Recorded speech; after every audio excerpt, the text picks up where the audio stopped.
Assalamualaikum warahmatullahi wabarakatuh.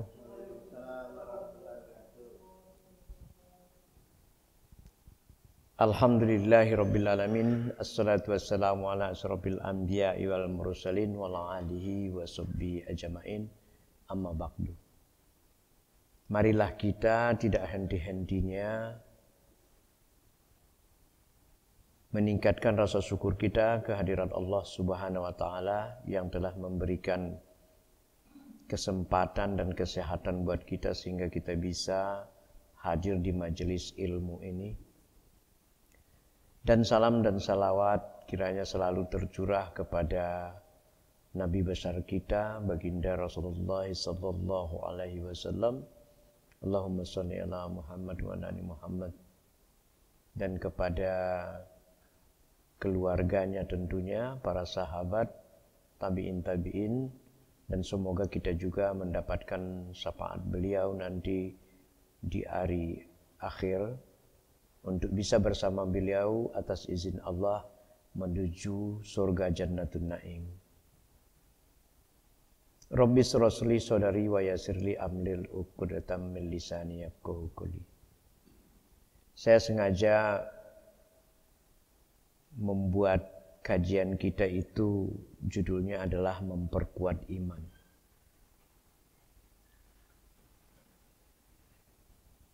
Adapun yang dimaksud dengan iman secara etimologi diambil dari kata amana dan yu'minu yang artinya ialah percaya atau membenarkan. Ada sebuah keyakinan. Jadi iman Islam itu adalah yakin atas adanya kekuatan pada diri kita untuk mengakui kalau di dalam rukun iman itu tentu ada 6 perkara ya. Dari kecil kita sudah tahu, yaitu iman, keyakinan kepada Allah berarti iman, keyakinan atau percaya kepada adanya malaikat. Kemudian iman kepada kitab-kitab Allah, iman kepada Nabi dan Rasulnya, iman kepada hari akhirat, hari kiamat, dan iman kepada qada dan qadar. Ini sangat standar.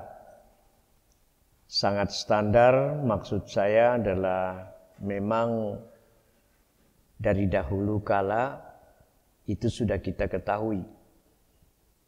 Kalau kita sebutkan ini belajar anak-anak kembali kan gitu ya. Tapi ternyata kita sangat mengharapkan bagaimana iman yang dimaksud di dalam ini, bagaimana kita supaya bisa meyakininya dengan kuat. Apa yang terinspirasi dari kita adalah karena belakangan ini sangat lemah baik hati maupun pemikiran di dalam beriman.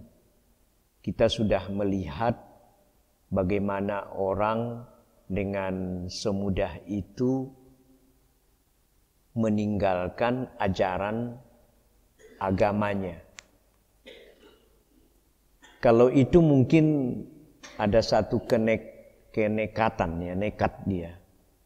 Sudah tidak perlu lagi dia berpikir bahwa keimanan itu menjadi sesuatu hal yang harus dipertanggungjawabkan nanti di akhirat. Dia tidak berpikir lagi atas itu. Tapi yang paling menyedihkan juga adalah ketika keadaan sehari-hari kita ini mengabaikan. Kita mengatakan percaya kepada Allah sehingga kita sholat atau kalau kata Allah di dalam surat Al-Baqarah ini bilangin di sini ayat 2 177 itu kata Allah di dalam Al-Quran bukanlah menghadap wajahmu ke arah timur dan barat itu suatu kebajikan, akan tetapi sesungguhnya kebajikan itu ialah beriman kepada Allah hari kemudian. Jadi itu yang paling penting. Sama seperti yang dikatakan tadi di sini, beriman kepada Allah, ya.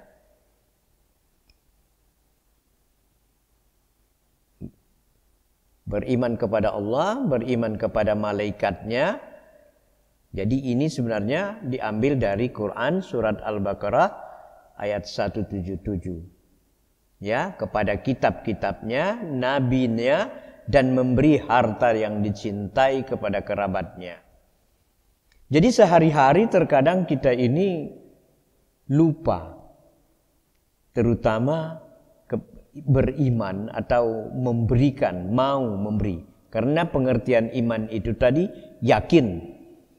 Kita selalu merasa bahwa kita tidak akan yakin kalau kita memberikan harta kita kepada orang lain akan beralih atau beroleh amal. Beroleh amal dalam arti kata Allah pun akan mencukupkan. Nah itu terkadang kita suka. Kemudian beriman itu memberikan hartanya juga ke anak yatim, ke orang miskin, musafir yang memerlukan pertolongan. Ini sangat sekali sekarang ini. Sangat menyedihkan ya. Banyak orang-orang yang ingin sekolah atau orang yang bepergian, kita tidak begitu hendak memberikan pertolongan kepada mereka. Ya ini tarajamah saja ya yang kita bacakan itu. Padahal Allah mengatakan itu bukan persoalan mengarahkan wajahmu ke arah timur dan barat saja kebajikan itu. Akan tetapi kebajikan itu ya selain tadi beriman kepada Allah, pada malaikatnya, kepada nabi-nabi, tapi mau memberi harta yang dicintainya kepada kerabatnya.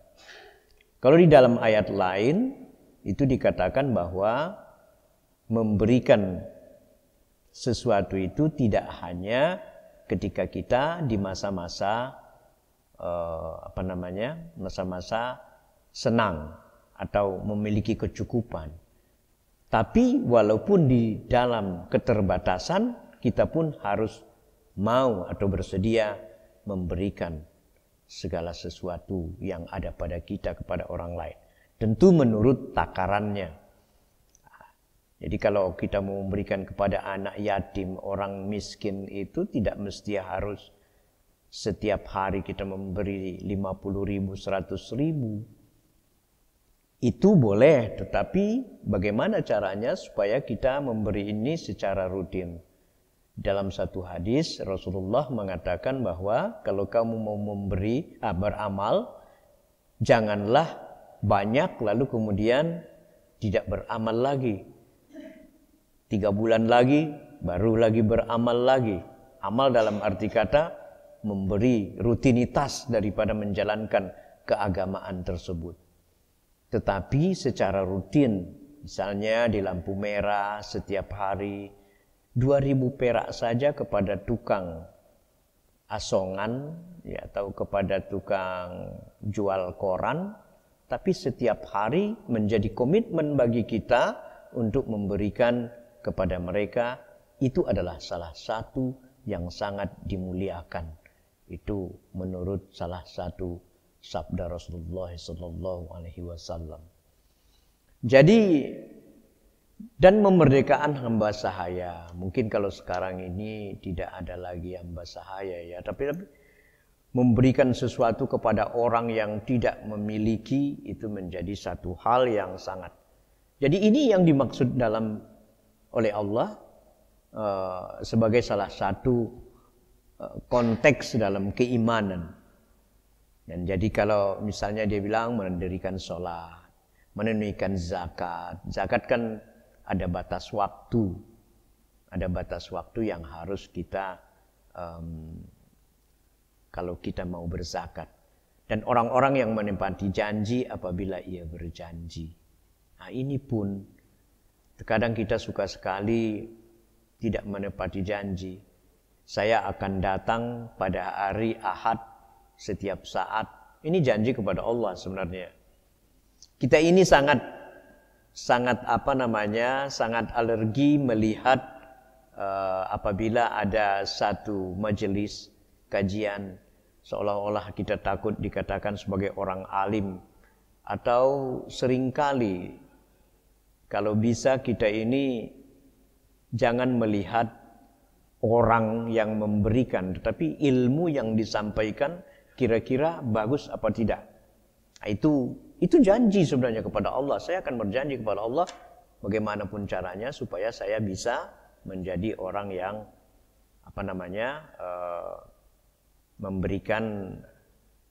mendapatkan ilmu dalam pelajaran agama kita. Ya. Dan orang-orang yang sabar dalam kesempitan, ini ada konteksnya dengan keimanan.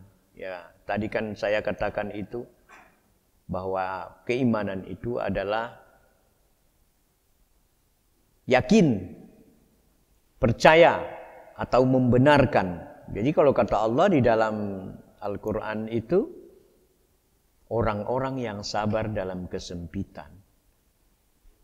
Ya.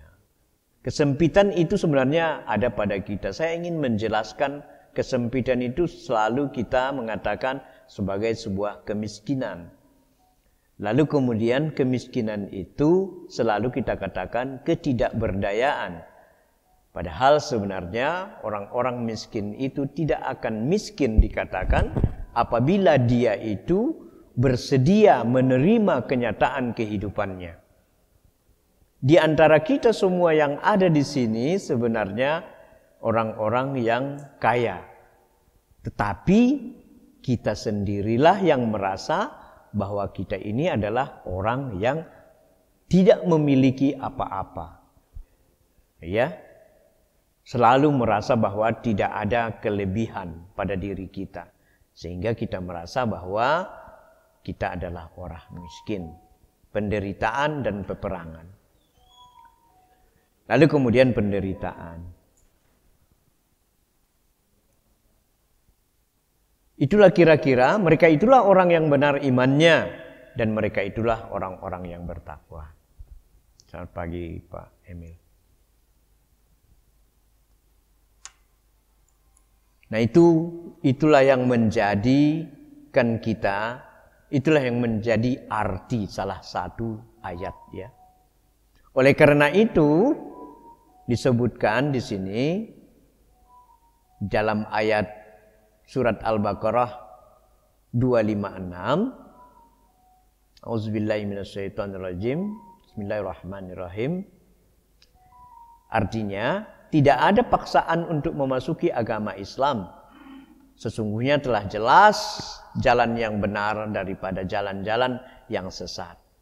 Karena itu barang siapa yang ingkar kepada Allah dan ingkar kepada tagut dan beriman kepada Allah, maka sesungguhnya ia telah berpegang kepada buhul tali yang amat kuat yang tidak akan putus. Maksud Allah ingin mengatakan ini adalah untuk tidak mengingkari perintah Allah, untuk tidak mengingkari seluruh yang pernah disebutkan oleh Allah di dalam Al-Quran dan disebutkan oleh Rasulullah di dalam hadis tentunya. Hadis-hadis Rasulullah. Jadi kalau kamu mengingkari tagut itu menunjukkan bahwa kalian adalah orang yang beriman. Itulah salah satu pengertian beriman. Jadi jangan kita merasa bahwa hanya sholat saja yang menjadi diri kita beriman.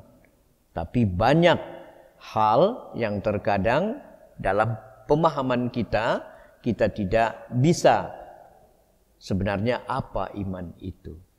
Padahal iman itu sudah setiap hari kita laksanakan, kita lakukan, dan kita merasa bahwa itu sebuah kepercayaan yang harus diyakini. Nah, keyakinan itulah yang sesungguhnya iman itu. Lalu kemudian di surat Quran surat Al-Ahqaf ya, surat 46 ayat 13 disebutkan di sana, sesungguhnya orang-orang yang berkata Tuhan kami adalah Allah, kemudian dia istiqomah dengan perkataannya, maka malaikat-malaikat akan turun kepada mereka dan berkata, janganlah kamu takut dan sedih, berilah kabar gembira dengan surga yang dijanjikan. Mereka inilah yang kuat imannya, tidak berpaling. Jadi tidak berpaling dari tali Allah. Mereka itu, kita kan sudah mengatakan, ini di dalam syahadat kita mengatakan, asyhadu an la ilaha illallah wa asyhadu anna Muhammadar Rasulullah. Dan kita istiqomah melakukan itu. Itulah sebenarnya salah satu cara kita untuk memperkokoh iman kita. Jadi iman tadi adalah sebuah kepercayaan dan keyakinan. Jadi segala sesuatu yang kita lakukan itu kita mempercayainya, sehingga tidak ada lagi kegoyahan dalam diri kita. Tidak lagi berpaling dari, kalau kita bilang itu sehari-hari, tidak berpaling dari Islam. Tidak berpaling dari iman Islam. Nah, itu cara memperkokohnya. Jadi tidak ada keingkaran.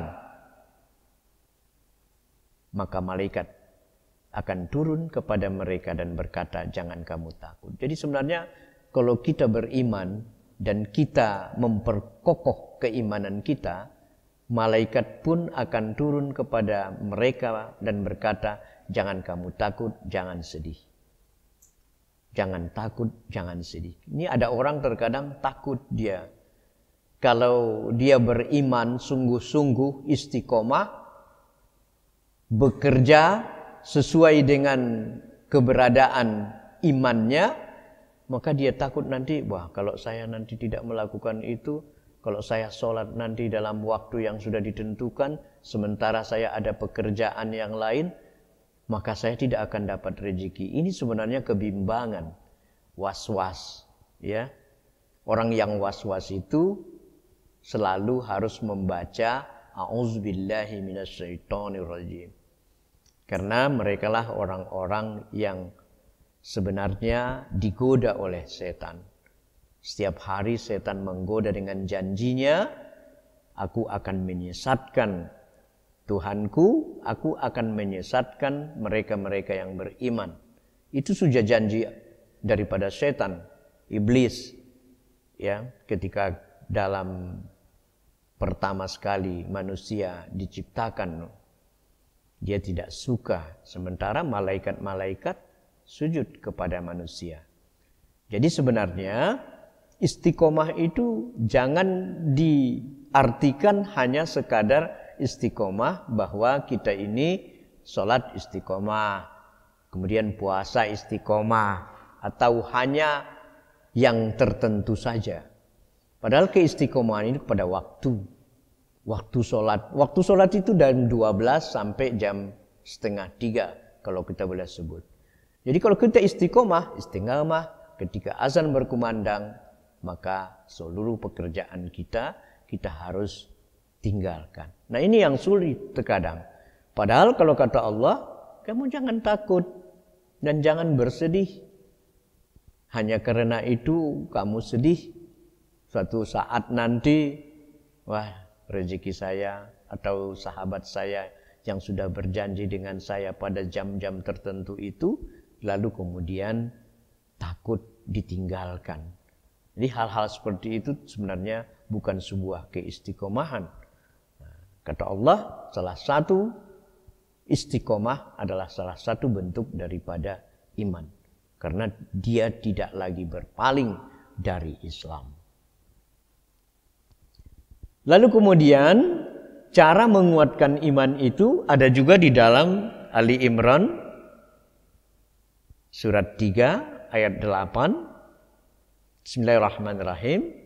Ya Tuhan kami, janganlah Engkau jadikan hati kami condong kepada kesesatan sesudah Engkau beri petunjuk kepada kami. Itu ada doa kita itu, salah satu itu, Rabbana la tuzigh qulubana ba'da idh hadaitana wa hab lana min ladunka rahmah innaka antal wahhab.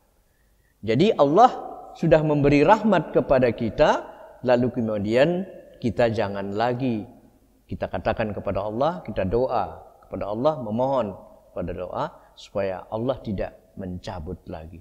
Ini salah satu cara. Ya, lalu kemudian di Ali Imran ini kan jelas, jangan lagi engkau jadikan hati kami condong. Ini satu doa sebenarnya kepada kesesatan setelah engkau beri kami petunjuk kepada kami, ya. Karuniakanlah kepada kami rahmat dan sisi engkau, karena sesungguhnya engkaulah maha pemberi karunia. Jadi kita pun di dalam doa itu ada sebuah kekhawatiran. Sebenarnya kan kalau kita bahas yang seperti ini kan Allah mengatakan, hai Muhammad, katakan kepada hambamu, dia harus meminta kepada aku untuk tidak lagi condong hatinya kepada kesesatan setelah dia diberi petunjuk. Kan sebenarnya itu yang disampaikan oleh Allah kepada Rasulullah melalui Nabi Muhammad kepada kita semuanya. Jadi ternyata ada kecondongan pada saat-saat tertentu, bisa saja condong itu berlangsung, berlaku kepada kita. Nah, oleh karena itu kita berdoa supaya Allah tidak mencondongkan. Seringkali terkadang kita tergesa-gesa dalam menjalankan salat.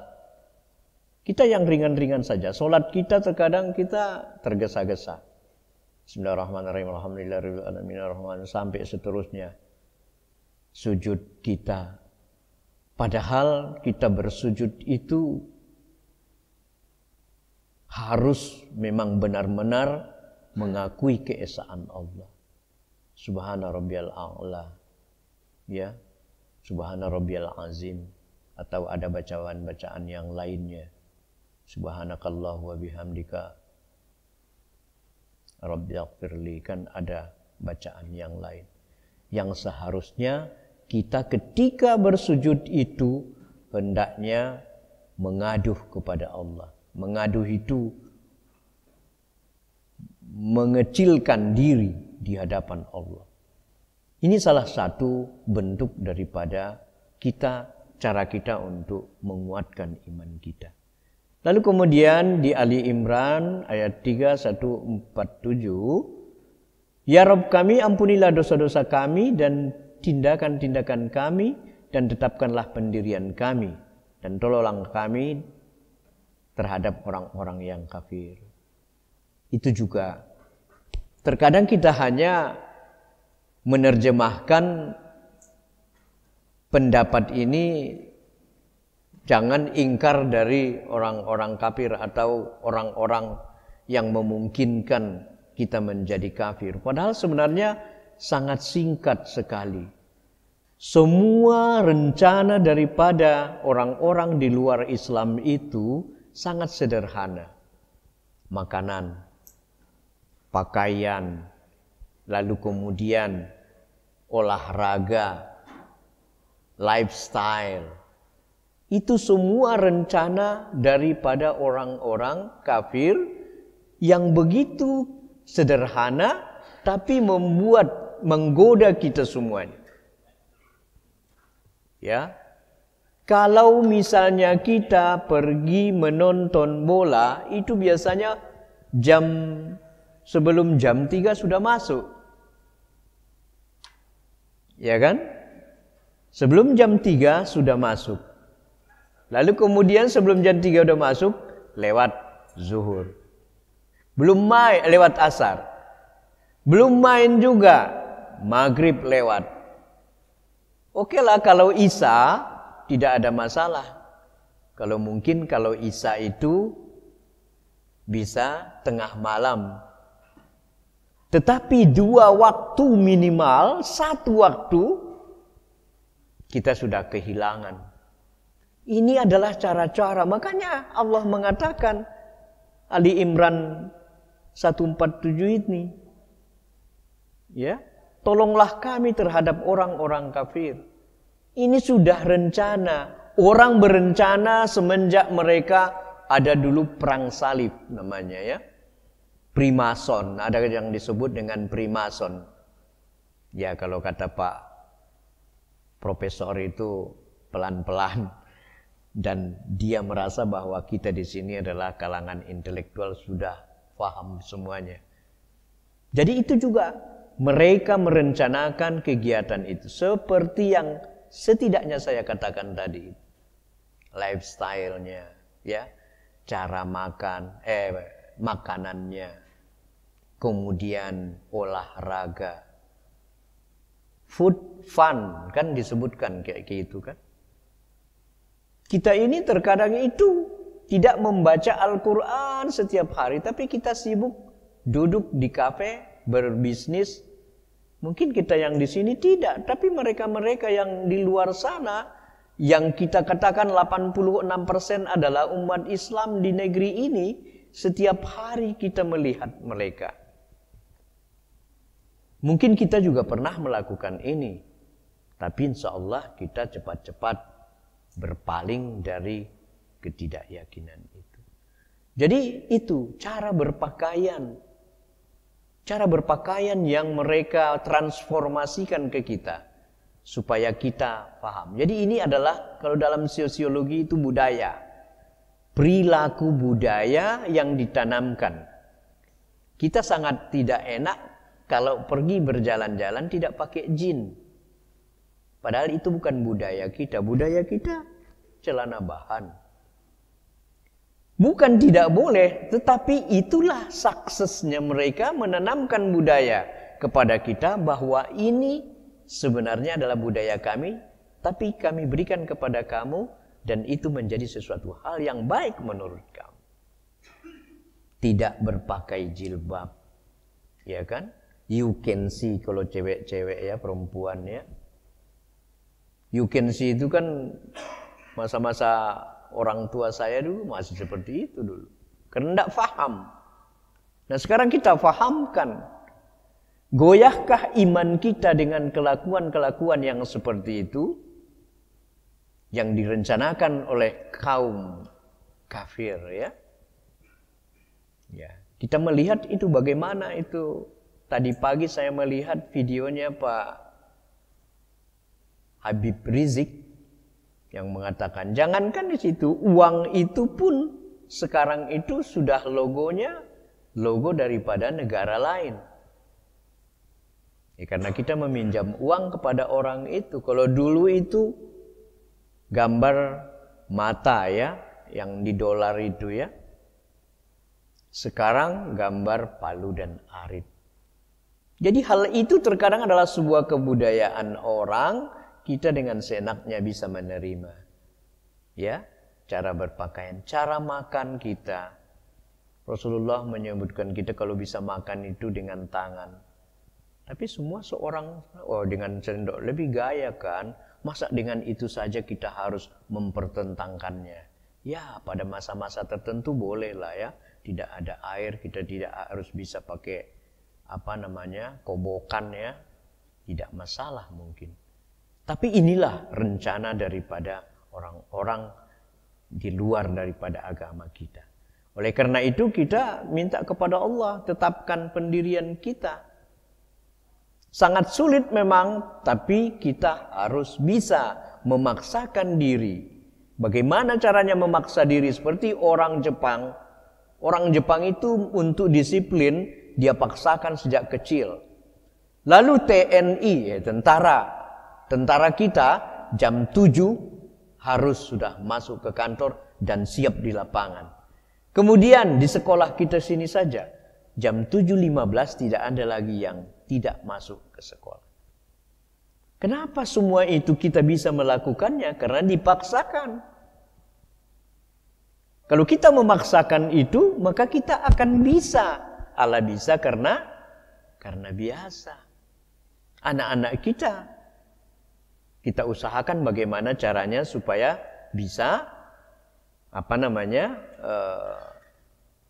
mulai sholat, mulai membaca Fatihah, mulai membaca Bismillah. Jadi kebiasaan keimanan itu sudah sejak dini harus kita kita tanamkan kepada anak-anak kita. Ini ada dasarnya, karena ada kemungkinan orang yang akan memaksakan budaya mereka, budaya yang bukan budaya Islam. Anak-anak sekarang itu kalau di sekolah ini alhamdulillah, bukan kita mau memuji-muji pula. Setiap udah masuk dia mengucapkan Assalamualaikum.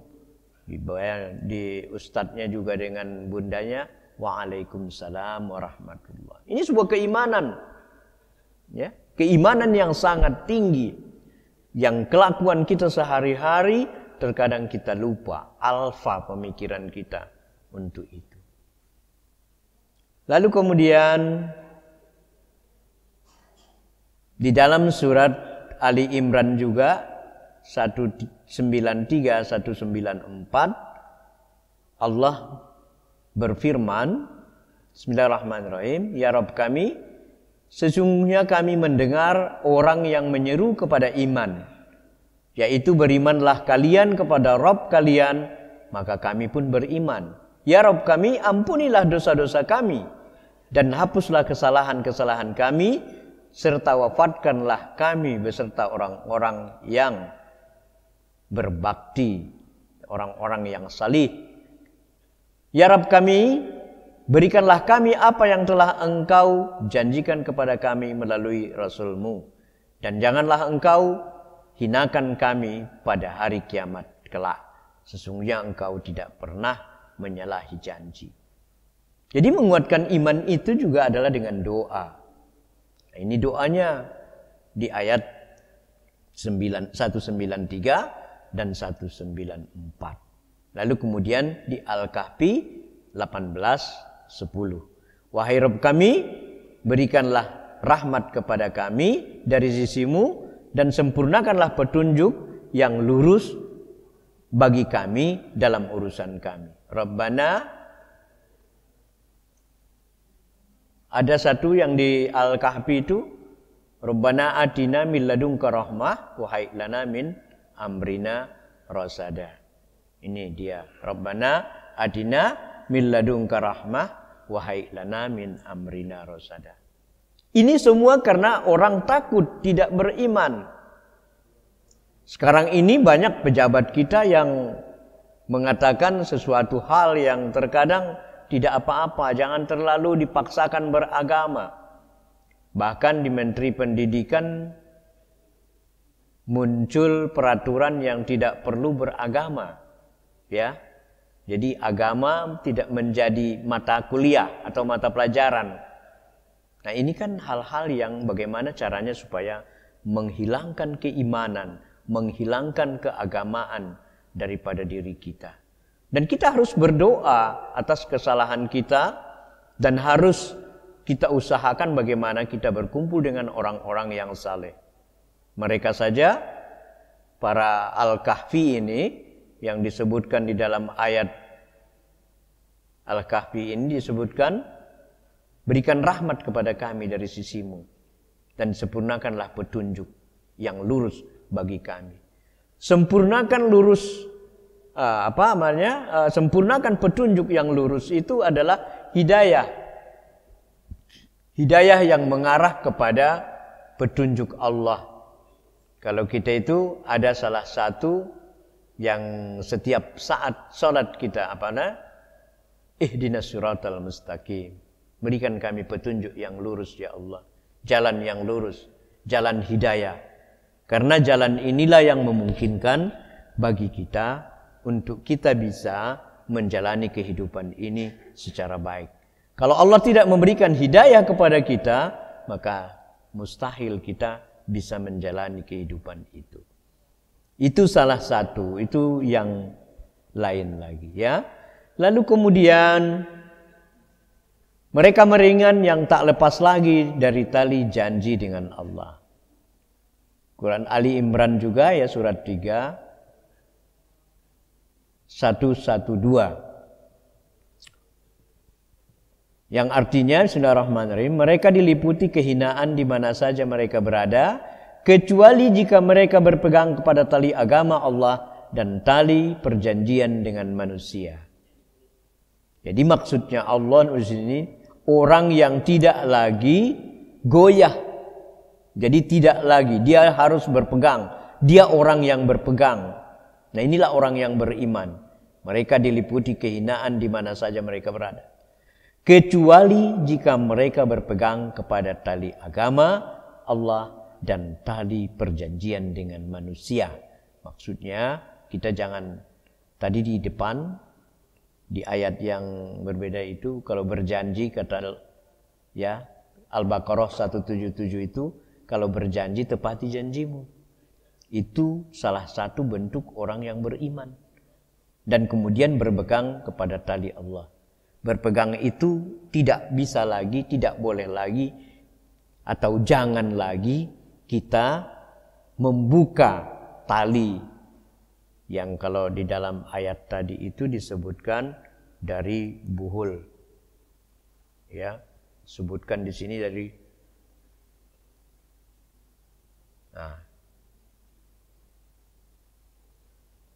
kalau ia berjanji, ia menepati apabila ia berjanji.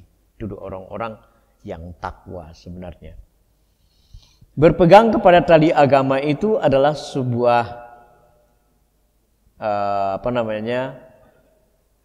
tidak mengerti kita apa sih artinya, kan gitu ya. Padahal berpegang itu adalah orang yang tidak lagi goyah keimanannya, ya.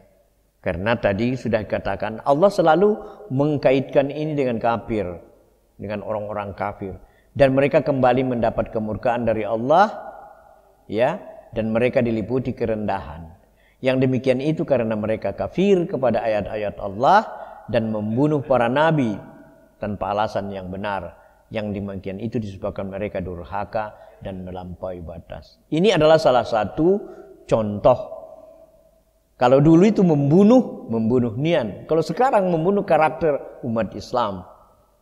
Tidak ada lagi identitas keislaman yang perlu. Ya, kalau disebutkan itu di dalam politik kita itu politik identitas. Jangan adalah politik identitas. Padahal kalau kita orang beriman harus ada politik identitas itu. Walau Islam yang cocok menurut kita itulah yang kita pilih jadi pemimpin kita. Nah ini hal-hal seperti ini perlu kita berpikir. Kalau orang-orang kafir memang tidak suka dengan hal itu. Kemudian kita lanjutkan 10 menit lagi. Karena kita beriman kepada malaikat, maka kita pun wajar untuk mencontoh para malaikat. Bisa enggak mencontoh malaikat? Secara penuh tidak bisa. Tapi secara ikhtiar yang memungkinkan kalau difilosofkan harus kita bisa mencontohnya. Seperti di surat Al-Anbiya surat 21 ayat 19 disebutkan di sana, artinya kepunyaannya lah atau kepunyaan Allah lah segala yang di langit dan di bumi. Dan malaikat-malaikat yang di sisinya, mereka tiada mempunyai rasa angkuh untuk menyembah Allah dan tidak pula merasa letih. Ada dua hal yang kita bisa contoh dari malaikat itu. Satu, tidak angkuh dalam beriman. Kedua, tidak pernah merasa letih. Tetapi kita terkadang letih sekali. Selalu kata-kata itu kita katakan. Secara psikologi, ya di dalam ilmu psikologi, sama itu dengan hadis qudsi. Ya. Hadis qudsi yang dikatakan oleh sabdakan Rasulullah, Allah berkata, sangka hambaku adalah sangkaku. Nah itu sangka hambaku adalah sangkaku. Jadi kalau kita menyangka bahwa Allah sayang sama kita, maka yakinlah Allah sebenarnya sayang sama kita. Sama dengan ini. Kalau kita di dalam waktu duha, kan merasa itu, sudahlah nggak apa-apa, saya nggak usah sholat duha. Ya kan? Hari ini orang selalu mengkaitkan sholat duha itu dengan rezeki. Taruhlah, boleh. Tapi ingin mendapatkan rezeki, tapi merasa letih untuk sholat duha. Padahal itu janji Allah. Padahal sangkaan, itulah sangkaan kita. Kita letih. Aku capek sekali ini. Malam ini udah jam 3:30, 4. Malaslah untuk melaksanakan sholat tahajud. Padahal para ulama mengatakan sholat tahajud itu tidak perlu berpanjang-panjang. 2. Itu kesempurnaannya. Kalau kita letih dan tidak bisa, lakukan saja 2 rakaat dan 1 rakaat witirnya. Tapi jangan sangkakan dirimu. Contohlah para malaikat itu, mereka tidak angkuh untuk menyembah Allah, bahwa kami adalah orang yang paling berimannya. Enggak begitu mereka, dan tidak pula merasa letih. Jadi merasa letih itu saya menyangkutkan tadi itu karena kita ini selalu merasa bahwa kita tidak bisa. Saya sangat sedikit uangnya. Kalau uang ini saya kasih kepada orang, maka aku akan kekurangan. Ini selalu. Ya. Ini selalu. Saya mengatakan itu tidak seperti ulama yang lain, ya kan, ada orang yang terkadang itu berzakatlah kamu, berikan infaklah kamu. Nanti lama-lama dia bilang kepada teman-teman di sini, Pak Aga tolong kumpulkan ya 50.000 seorang. Nanti kita akan memberi. Bukan yang kayak gitu. Ini benar-benar pure anjuran daripada Allah.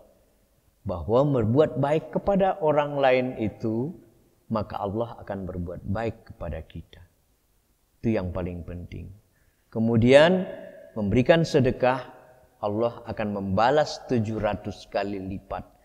Nah, itu orang yang beriman itu adalah keyakinannya. Kalau dia tidak yakin, dia tidak akan mau melakukan itu. Karena tadi sangkaannya itu, enggak mungkin lah. Atau enak aja, aku udah capek-capek. Nah, itu salah satu yang lain pula. Aku udah capek-capek cari makan, nak ngasih kepada orang terus-menerus. Nah, itu tidak boleh kita lakukan kalau kita orang yang beriman kepada Allah. Ya, kita harus mencontoh. Dan mereka selalu bertasbih malam dan siang, tiada hentinya. Al-Anbiya ayat 20. Ya, 21-20. Quran surat 21-20. Artinya mereka selalu bertasbih malam dan siang. Bertasbih di malam dan siang dan tiada henti-hentinya. Nah, kita memang tidak bisa mencontoh secara utuh apa yang dilakukan oleh para malaikat. Tetapi mencontoh perilaku malaikat ini adalah sebuah keimanan. Karena tadi disebutkan di sini, ya, kita disebutkan di sini, rukun iman itu iman kepada para malaikat. Itu ada salah satu. Jadi, marilah kita mencontoh para malaikat itu.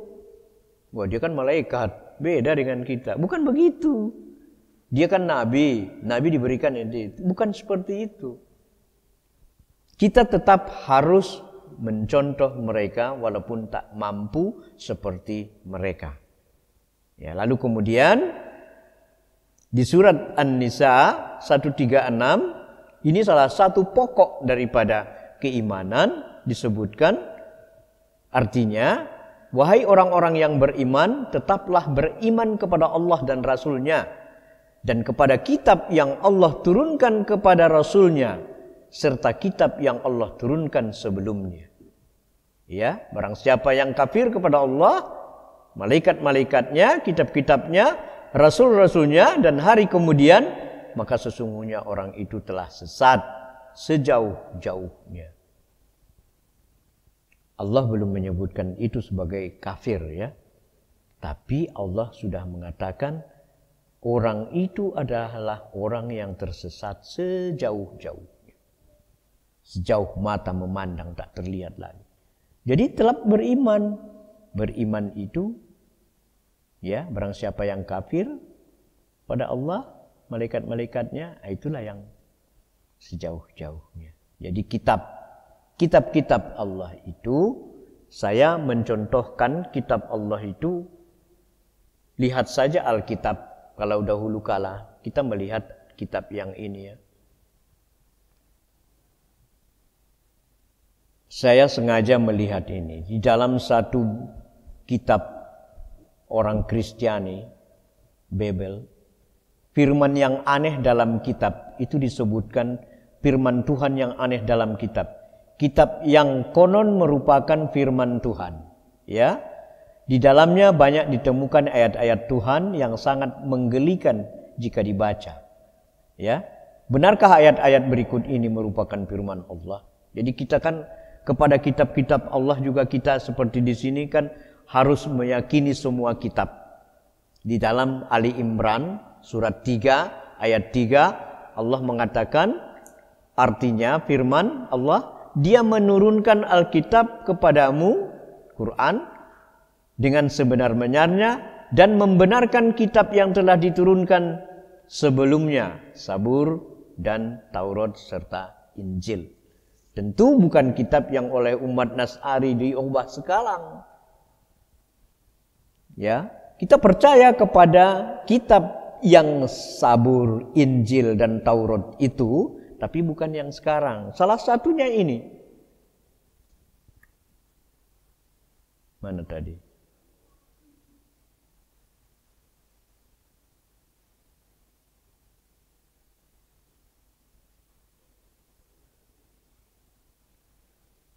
Disebutkan di sini, coba kita baca salah satu kitab Ulangan, Tuhan meracuni orang asing. Ya. Karena apa? Karena di 14:21 di Bible itu, janganlah kamu memakan bangkai apapun. Itu Allah katanya mengatakan kepada orang yang beriman itu, janganlah kamu memakan bangkai apapun. Ya, tetapi boleh kau berikan kepada para pendatang, ya kan, yang dalam tempatmu untuk dia makan. Atau boleh kau jual kepada orang-orang asing, sebab engkau umat yang kudus bagi Tuhan Allahmu. Janganlah kau masak anak kambing dalam air susu induknya. Jadi di sini Tuhan mau meracuni bangsa asing. Kan aneh kan? Jadi kau jangan memakan bangkai apapun, tapi boleh kau kepada orang lain memberinya.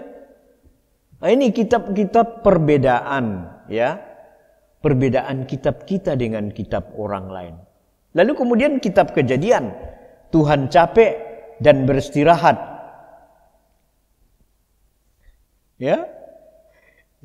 Jadi lihat kitab Keluaran 31, 16 dan 17. Kitab Bible ini. Ya kita baca ini. Kita belajar. Saya sengaja ini membaca ini kemarin itu, kok aneh ini kitab-kitab orang ini. Ketika Allah pada hari ke-7 telah menyelesaikan pekerjaan yang dibuatnya, berhentilah ia pada hari ke-7 dari segala pekerjaan yang ia telah buat. Lalu Allah memberkati hari ke-7 itu dan menguduskan, karena pada hari itulah ia berhenti dari segala pekerjaan penciptaan yang tepat dibuatnya itu.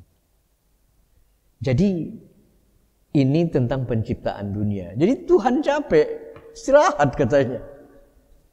Lucu kan? Nah ini yang tidak boleh kita imani. Hati-hati kita mengimani kitab yang lain itu. Nah, itu bahaya kita. Emang buruh Tuhan tuh. Ada masa liburnya. Kan gitu ya. Nah itu banyak lagi yang lain yang kita lihat ya. Yang apa namanya yang dia katakan bahwa Isa itu adalah anak Tuhan karena Tuhan memperistrikan Sarah, kan kayak gitu ya. Itu kan Maryam. Nah, itu kan hal-hal yang salah daripada kita. Jadi kita tidak boleh mengimani itu. Oleh karena itu, kuatkan tetap iman kepada Rasul. Ya, selain kepada Allah, kepada Rasul. Percaya bahwa Rasul itu manusia utusan Allah yang diberikan kepadanya Alkitab, Al-Quran yang sudah disempurnakan dari Zabur, Taurat, sama Injil. Hati-hati kita dengan sekarang ini tidak mau belajar Al-Quran. Kita ini terkadang ada yang mengatakan jangan belajar Al-Quran terlalu dalam. Nanti kalau kamu belajar Al-Quran terlalu dalam, kamu bisa stres, kamu bisa berpaling. Nah, ini hal-hal yang berbahaya itu ya. Ya, percayalah dan yakin kepada semua rasul, berdoa seperti para rasul, meneladani sifat para rasul. Ini orang-orang yang beriman. Ya. Dan ada satu ayat An-Nisa 165, artinya mereka kami utus selaku rasul-rasul pembawa berita gembira dan pemberi peringatan agar supaya tidak ada alasan bagi manusia membantah Allah sesudah diutus rasul-rasul itu. Dan adalah Allah Maha Perkasa lagi Maha Bijaksana. Jadi para rasul itu kita percaya, mengimani mereka, dan adalah Rasulullah SAW yang sekarang menjadi panutan kita dan Allah merangkum semua kitab menjadi satu Al-Quran. Jadi yang dibawa oleh Rasul adalah Al-Quran. Al-Quran itu harus kokoh, terutama di Al-Furqan ini. Al-Quran itu kan sama dengan Al-Furqan, pembeda yang hak dan yang batil. Kalau Al-Quran itu juga yang hak dan yang batil. Inilah kebenaran. Inilah kebenaran. Jadi jangan percaya kepada Rasul hanya meneladaninya saja, tetapi percaya kepada Rasul secara utuhnya, komplek, ya, terakumulasi di dalam diri Rasulullah SAW 4 kitab yang dijadikan oleh Allah satu.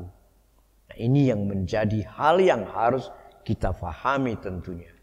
Jangan kajian kajian kita ini adalah kajian-kajian yang memberikan kebenaran ilmu. Al-Quran ini cukup dibaca saja, jangan dipelajari secara penuh. Banyak orang yang berkata seperti itu. Nah, kalau itu yang terjadi, maka kita akan tersesat. Ya, kalau Pak Haji selalu mengatakan selaku orang tua kita di sini itu, Al-Quran itu akan membimbing kamu di dalam setiap perjalanan. Karena dia adalah pedoman hidup daripada umat Islam. Jadi Al-Quran banyak sudah tadi kita membahas tentang Quran, tentang dalil di mana kita beriman. Ya, bagaimana kita beriman, bagaimana kita bersahabat, bagaimana kita mencari rezeki, bagaimana kita melakukan kegiatan sehari-hari. Tidak boleh berpaling dari Al-Quran dan hadis tentunya. Hadis itu adalah juga Al-Quran. Kenapa? Hadis itu disabdakan oleh Rasulullah. Tetapi pada hakikatnya, kalimat-kalimat Rasulullah tidak akan pernah berbeda dari Al-Quran. Makanya ada satu istilah dalam umat Islam yang dikatakan oleh Siti Aisyah dalam satu riwayat hadis bahwa Rasulullah adalah Al-Quran berjalan. Ya, pustaka Al-Quran itu ada pada Rasulullah. Setiap berkata, setiap bertindak diberikan contoh dari Allah. Di dalam satu hadis disebutkan oleh Siti Aisyah mengatakan bahwa Rasulullah itu adalah Al-Quran berjalan. Nah, adab pun, ya, iman itu kan adab juga, ya. Adab kita ini adalah juga iman, pengakuan kita kepada Allah Rasulullah SAW. Ya, memang surah Al-Fat ayat 13, dan barang siapa yang tidak beriman kepada Allah dan Rasulnya, maka sesungguhnya kami menyediakan untuk orang-orang itu neraka atau orang-orang kafir yang menyala-nyala. Menyedihkan sekali. Ini mungkin yang terakhir ayat yang kita sampaikan. Jangan sampai kita menghilangkan sedikit pun apa yang telah kita terjemahkan tadi. Kita tidak bisa menafsirkan, tapi tafsir boleh kita kemukakan dari tafsir siapapun, seperti Qurtubi, kemudian Ibnu Katsir, Said Qutb, atau ada satu tafsir kita dari Hamka, ya. Itu boleh kita petik untuk pelajaran. Kita tidak boleh suatu ketika nanti di akhirat dipertanyakan kepada kita, sebenarnya kalian mencari ilmu apa tidak? Mencari ilmu ini adalah sesuatu hal yang diwajibkan, dan ada filosof yang mengatakan mencari ilmu itu dari buayan sampai kita ke liang lahat. Tidak boleh berhenti, karena ilmu ini banyak sekali, ya. Istilah orang-orang Melayu seperti itu. Mungkin itu saja yang dapat saya sampaikan pada hari ini. Kajian kita, walaupun kita sedikit yang hadir di sini, semoga memiliki rahmat kepada kita, keberkahan, dan dirahmati oleh Allah, dan diberkahi, dan kita bisa mendapatkan ilmu. Allahumma sholli ala Muhammad wa ala ali Muhammad. Allahumma inna nas'aluka ilman nafi'a wa rizqan thayyiban wa amalan mutaqabbalan. Jadi kita selalu berdoa supaya ilmu ini selalu terus-menerus ada pada kita. Karena dengan ilmulah kita bisa melakukan. Tanpa ilmu kita tidak bisa melakukan kegiatan dalam beragama maupun dalam kehidupan sehari-hari. Assalamualaikum warahmatullahi wabarakatuh.